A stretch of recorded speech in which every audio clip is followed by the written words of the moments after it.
Mais on pourra également voir des œuvres picturales. Henry Goetz, puisque c'est de lui qu'il s'agit, est à la fois un maître de l'abstraction, mais également l'inventeur de plusieurs procédés de gravure. Nous vous proposons tout de suite de parcourir donc cette exposition, l'exposition Henry Goetz, à l'Opéra de Nice, et nous l'évoquerons ensuite avec lui.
Petit problème, dommage pour Bach. Henry Goetz, bonjour.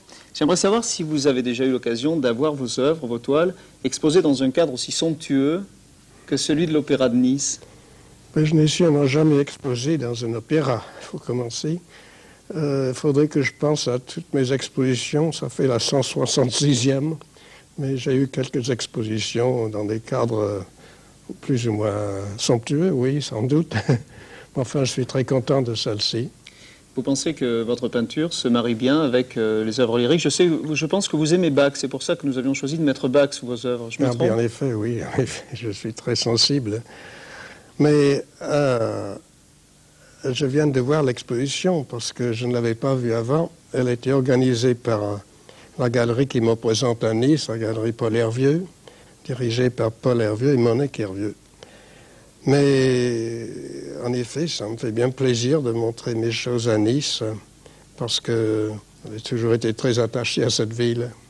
On ressent une grande sérénité dans vos toiles et vous avez souvent dit, je crois, que vous vouliez que votre peinture reflète un petit peu le monde que vous aimeriez voir, un monde qui soit en faveur de l'être humain, uniquement concentré autour des besoins de l'homme. Mais pour moi, la peinture, c'est une forme surtout d'expression et de communication. Et en effet, il y a une certaine sérénité actuellement dans ma vie qui doit se refléter en effet dans mes œuvres. Mais je ne cherche pas particulièrement à orienter mes œuvres vers cette sérénité, ça c'est sûr. Alors vous êtes peintre, mais vous êtes également graveur. Et vous avez été un des premiers peintres illustrateurs dans les années 40-50, lorsque vous avez illustré notamment des ouvrages, des poèmes de Picabia ou de Max Jacob.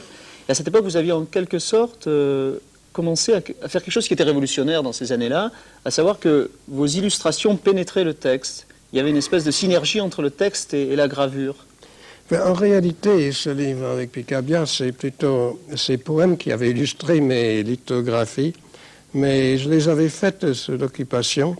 Et Bonnard m'avait prêté du matériel parce qu'on ne trouvait pas de matériel à ce moment-là. Vous étiez au Canet à cette époque? J'étais au Canet, oui. Et puis, ça a paru juste après la guerre.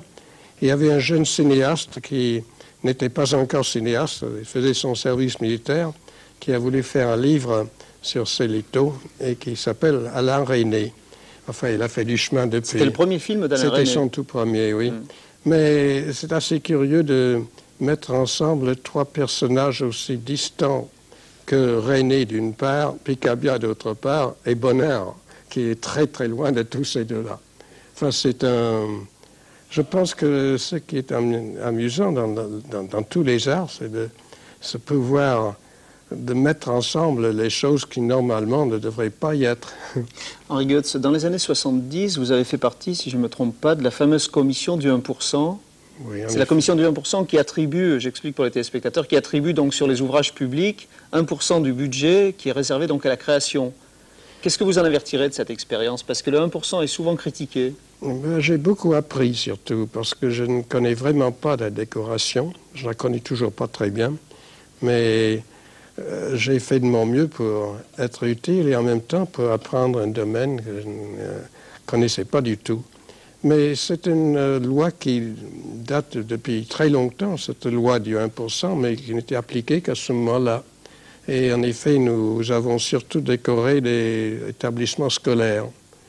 Et aussi un théâtre, une fois. C'est un moyen d'expression quand même pour les artistes, pour ceux qui, bien souvent, ne trouvent pas les budgets nécessaires pour créer. Oui, c'est merveilleux cette loi. Et puis j'étais très très content de faire partie de cette commission. Je représentais les peintres.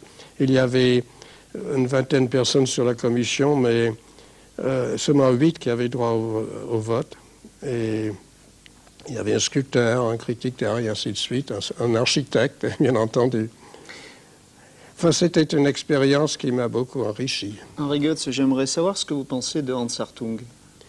Hans Hartung est un de mes plus vieux amis. Je l'ai connu en 1935 et j'ai même hébergé pendant toute une année dans ma maison parce qu'il n'avait pas où dormir à l'époque. Et nous avons toujours été très liés. J'aime beaucoup son œuvre et j'aime beaucoup l'homme. Mais même on peut dire que c'est peut-être sous son influence que j'ai été entraîné vers ce monde non figuratif qui est devenu le mien aussi en 1935. J'ai beaucoup d'estime pour lui. Alors, vous ne le saviez pas, vous allez l'apprendre. Donc, je rappelle auparavant, avant de voir le reportage suivant, que vous pouvez voir les œuvres d'Henri Goetz donc, à l'Opéra de Nice. Et nous allons voir maintenant justement un reportage sur les œuvres d'Hans Hartung qu'il expose à la Galerie Sapone de Nice jusqu'au 4 avril. Vous savez qu'Hans Hartung a reçu il y a une dizaine de jours des mains de François Mitterrand, le président de la République, la Légion d'honneur, qui récompensait à la fois l'homme de culture et à la fois l'homme qui s'était battu pour la liberté de la France dans les années 40, puisqu'il avait